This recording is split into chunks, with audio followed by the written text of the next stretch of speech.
ఈ క్రింది వాటిని సరిగా జతపరచుము అంటున్నాడు.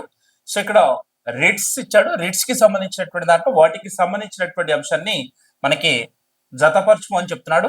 So option A certiorari, B habeas corpus, C mandamus, D quo warranto, E prohibition ఇచ్చాడు.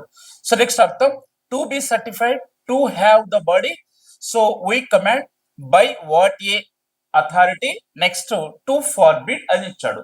సో దీనికి సంబంధించినటువంటి దాంట్లో మనకి సో ఆర్టికల్ 32 ప్రకారం సుప్రీంకోర్టు, ఆర్టికల్ 226 ప్రకారం హైకోర్టు 5 రకాల రిట్స్ ను జారీ చేస్తాయి. ప్రాథమిక హక్కుల సంరక్షణ కొరకు ఆర్టికల్ 32 ప్రకారం సుప్రీంకోర్టు, ఆర్టికల్ 226 ప్రకారం హైకోర్టు రిట్స్ ను జారీ చేస్తాయి.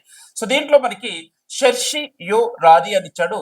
సో ఇక్కడ to be certified, habeas corpus to have a body, mandamus we command, quo warranto what by a authority, provision అంటే టు ఫార్బిడ్ అంటే A1, next B2, C3, D4, E5 అంటే ఇక్కడ A1, B2, C3, D4, E5 option 1 అనేటువంటిది correct. Option 1.